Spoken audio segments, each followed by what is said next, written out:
everybody to this wonderful Expo 67, an examination of the relationship really between Israel and Canada and Montreal specifically as it began and was exhibited in the Expo 1967. This is our first panel. We have two wonderful speakers. They're both friends of mine. My name is Norma Joseph. We have Shamba Nikoleni, who you met a little bit. He's the director of the Azrieli Institute of Israel Studies, and Harold Troper from University of Toronto, who refuses to retire. Yes. We need both of them. We need their voices and their intelligence and their scholarship. I will not introduce them. Their bios are in your little booklet. I don't want to waste time. They're going to speak over time. So let's begin. Who's first? Me. Professor Troper, please. Thank you.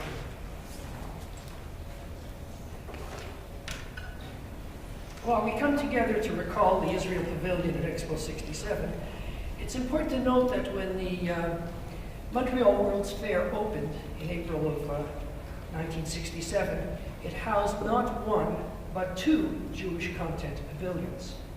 One was the Israel Pavilion, the official pavilion of the Israeli state. The other was a separate pavilion of Judaism under the auspices of the organized Jewish community in Montreal. To the best of my knowledge, this is the first and only time there was both a separate Israeli pavilion and pavilion of Judaism or like pavilion at any World's Fair. The question we might ask is why there were two Jewish content pavilions at Expo 67 and what distinguished one from the other. Or put another way, what does the building of two separate Jewish content pavilions at Expo 67 tell us about the divergent agendas of the Israeli state and the organized Jewish community of Montreal through the mid-1960s? In some ways, the existence of two separate Jewish-framed pavilions at Expo 67 is a continuation of a bifurcated notion of Jewish identity that marked World's Fairs in the past, sometimes accentuating Jews as a faith community, and at other times as a historic nation. As Barbara Kirschenblatt-Gimlet explains, for the earlier history of world expositions and like events, Jews most often self-identified or were identified by others as a faith community. Kirschenblatt-Gimlet contends most Jews found faith community a very hospitable designation because it allowed Jews, and I quote, to define to the world in a citizenship category predicated on religious liberty. That is, loyal citizens of the state who embraced a universalistic faith. During the 1930s and 40s, the Zionist movement increasingly looked at World's Fairs as a way to promote the cause of a Jewish homeland in Palestine. In the Zionist narrative, of course, Jews were not so much a faith community as an ancient people dispossessed of a nation. Arguably, the most critical case for a Jewish homeland in Palestine was made in the context of the New York World's Fair of 1939-1940. With war already raging in Europe and European Jewry facing annihilation, the Zionist pavilion is even today credited with helping turn American sentiment, including that of many in positions of power, in favor of a Jewish state. In the post-war, even as Jews around the world, including Jews in Canada, worked to ensure full and equal rights within their country of citizenship, the Holocaust and the founding of the state in 1948 prioritized Jewish affirmations of peoplehood. And when Israel announced it intended to participate in the 1967 World's Fair, it followed that central to the Israeli pavilion's message would be that Israel and Jewish peoplehood are intimately entwined. As Israeli press release explained, and I quote, Israel has a dramatic story to tell. What both architecture and exhibits will try to express is the dramatic rebirth of a nation which, after 1900 years of adversity, will recover and restore its homeland. A promotional flyer encouraging fairgoers to visit the Israeli pavilion could have been written by the same hand. I quote, "The Israeli pavilion tells the dramatic story of the dynamic rebirth of a nation after this time, 2,000 years of adversity, and how it has regained its sovereignty and freedom as a homeland."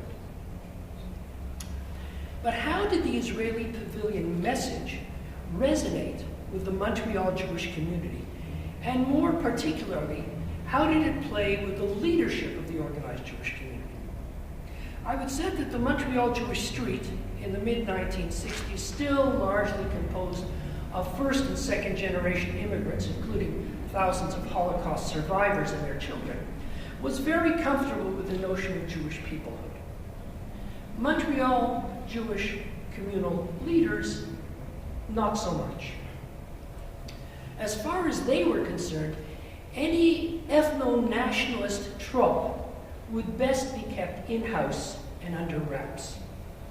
Even as many Jewish leaders elsewhere in Canada flirted with the notion of Canadian Jews being part of a larger Canadian ethnic mosaic, a pluralism of origins that in 1971 would find expression in federal multiculturalism policy, the top tier of Jewish leadership in Montreal insisted that Jews publicly present not as an ethno-nationalist, national community, but as a faith community on par with Catholics and Protestants. Why discomfort with public articulation of Jewish peoplehood? Briefly stated, leaders of the Montreal community knew full well that talk of ethno-cultural pluralism in Quebec did not play well in the 1960s, and could very well have negative dollars and cents consequences. As Saul Hayes, then executive director of the Canadian Jewish Congress, explained to a 1963 gathering of Jewish leaders from across Canada, Quebec government funding for education, medical facilities, and social services was then doled out along confessional lines. So long as government acknowledged Jews as a faith community, it was assumed Jewish funding would continue. Any undermining of the perception that Jews constituted one of the world's ancient wisdom traditions was to be resisted, at least in the public square. And what was going to be more public than Expo 67? If the Israel Pavilion would bespeak Jewish peoplehood, the Pavilion of Judaism can be understood as a counterbalancing effort by Montreal Jewish leaders to safeguard the positing of Jews as a community of faith. This being said, what is the real-time backstory to the building of two pavilions? They didn't emerge out of nowhere. Let me begin by noting that Expo 67 organizers themselves struggled with the participation of faith groups. It was not that faith groups were unwelcome, just the opposite. Expo organizers were concerned that, given the theme of man and his world, the absence of all world's faith, or most world's faith, from Expo was undesirable. Under the banner of man and his world, Expo organizers originally envisioned a single, all-inclusive faith pavilion proclaiming, and I quote, the common unifying force of world religions, end quote. This was not to be. When it came to a single, embracing interfaith pavilion, mainstream Canadian Christian denominations rejected anything that implied that non-Christian faiths had moral and ethical equivalency with Christianity. Not in the eyes of man, and certainly not in the eyes of God.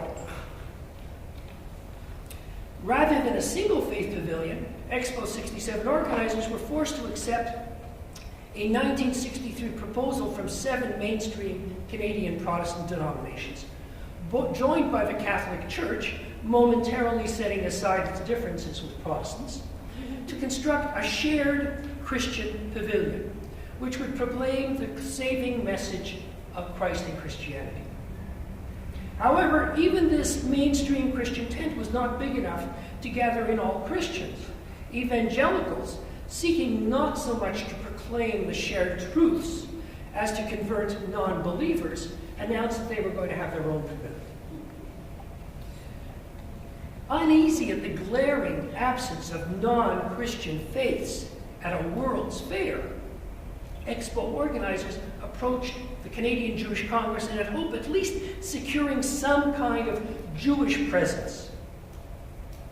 At much the same time, Wilfred Shushat, who I just learned was popularly called Willie Shushat, a rabbi of Montreal's conservative Sherei HaShemayim synagogue, also concluded that a living expression of Jewish religious tradition needed to be included in the Montreal Fair.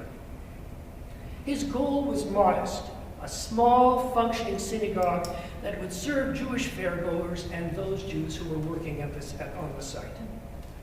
And the rabbi believed the appropriate place to house a functioning synagogue was the Israel Pavilion.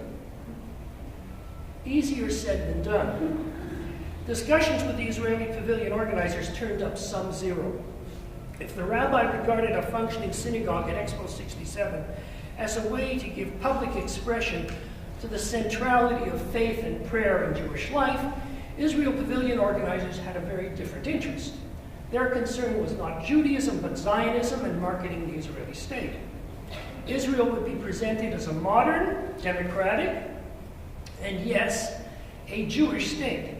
But at the same time, they allowed that Israel was also holy to three world religions, and the Israeli Pavilion intended to acknowledge the land's sanctity to all three Abrahamist faiths. Thus, it was regarded by the Israelis as inappropriate for the Israel Pavilion to privilege one faith with a functioning house of worship. Asked if, as a compromise, the Israeli Pavilion would at least allow a ramp or a path connecting the Israeli Pavilion to some kind of an intended and separately built and managed synagogue, the answer was also no. However, in deference to religious sensitivities of the Montreal Jewish community, the Israelis allowed that the Israeli Pavilion planned 150-seat restaurant offering, and I quote, Jewish and Oriental cuisine and Israeli wine, end quote, would be kosher. Rather than change his mind about a synagogue, Rabbi Shushat changed his tactics.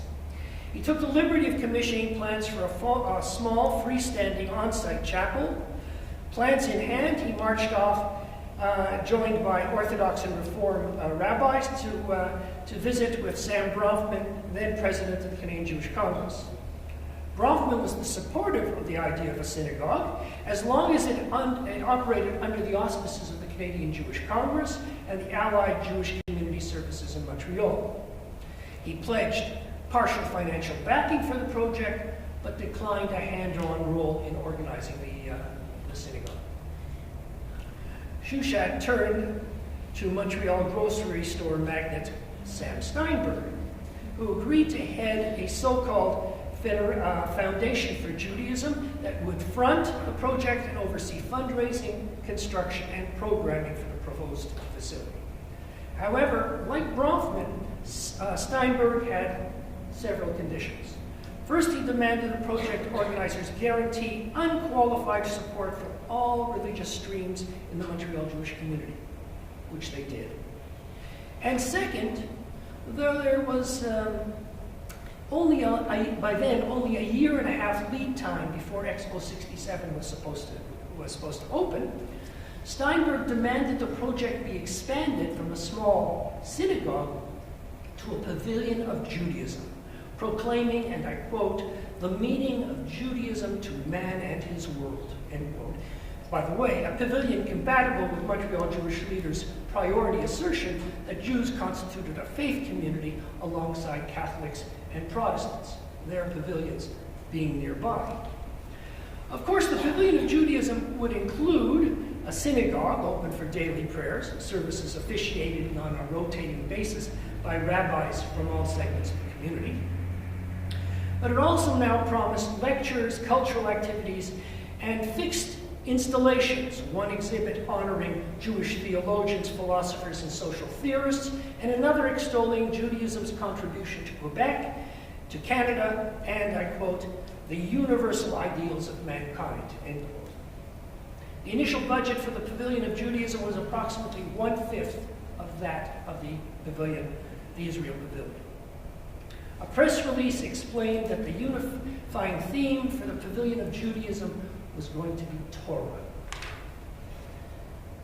Pavilion promotion also underscored its religious theme. Even before Expo 67 opened, a Royal Bank of Canada newsletter encouraging Canadians to visit Expo 67 promised the Pavilion of Judaism would, and I quote, reveal Judaism as a world faith and culture. The theme is Judaism universal, Judaism eternal.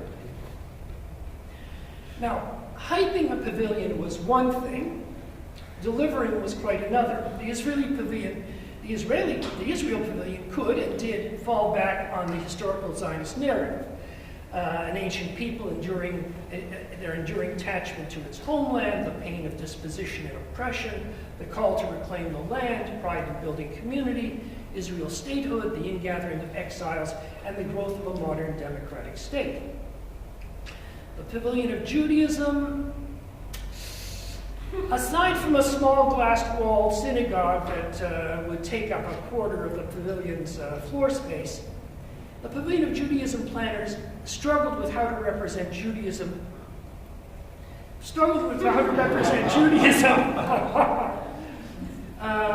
within four walls and in a way that led visitors to understand that if Jews were more recent arrivals to Canada, Judaism was itself an ancient world faith that bespoke the common core values. It was not easy. When Expo 67 opened in April the 20th, 5 days before the Passover, it housed two separate Jewish content pavilions, separated by physical distance from one another and differences in vision. Private comment, press comment on both pavilions was generally positive. Private comment, especially about the Pavilion of Judaism was less so. Yaakov Ziffer, a revered Montreal Jewish scholar, fiction writer, Zionist, and Yiddishist, visited both pavilions on opening day. In his diary, he complained, compared to the Israel Pavilion, the Pavilion of Judaism came across as static, or even worse, backward-looking and out of step. But what Zipper, the Montreal Jewish establishment, and the Israelis could never have imagined was that at least not on opening day, was that the carefully drawn line distinguishing the two Jewish-oriented pavilions would soon be erased, at least in the eyes of most Montreal Jews. As we all know, and it's been said today, in mid-May of 67, only a few weeks after the opening of Expo 67, the Mideast was thrown into crisis as Egypt blockaded the Gulf of Aqaba, the sea lane to Israel's southern port of Eilat. As war threatened, pundits warned that without foreign military assistance, Israel's defeat was a distinct possibility. Historians now know that Israeli military strategists were confident that Israel was more than a match for its enemies, but as I have detailed elsewhere, Jews in Canada and around the world knew nothing of this. Instead, Jews everywhere were suddenly and inexplicably overcome by an all-consuming fear for the fate of the State of Israel, the Jewish people, and themselves. Barely 20 years after the end of the Second World War and 5 years after the Eichmann trial, Jews saw Israel being goaded into a battle that could be its last. Lucy Davidovich later recalled it all felt like, and I quote, a reliving of the Holocaust. And as the crisis deepened, Jews in Montreal, like Jews everywhere, rallied behind Israel. Never before nor since were Canadian Jews so simultaneously traumatized and galvanized. On June 5th, war erupted. A week later, it ended in Israeli military victory. The full impact of that war is still being measured. But I would argue that one of the casualties of war was the effort by Montreal Jewish leaders to keep a lid on expressions of Jewish peoplehood. That simply collapsed under the weight of events in the spring of 1967. Like Jews around the world, Jews in Montreal were caught up in an embrace of Israel and their Jewishness, and in Montreal, that embrace had an address. the Jewish content pavilions at Expo 67. Without regard to their intended differences, the two pavilions became twin sites of Jewish pilgrimage, concrete and mortar transformed into communal Jewish space. Now, much might be said, and you don't want me to do it now, about this transformation, but let me close by noting that in a number of interviews I did with Montrealers who visited Expo 67, most clearly recall visiting a Jewish pavilion. When pressed as to whether it was the Israeli pavilion or the Pavilion of Judaism, most couldn't recall. Thank you.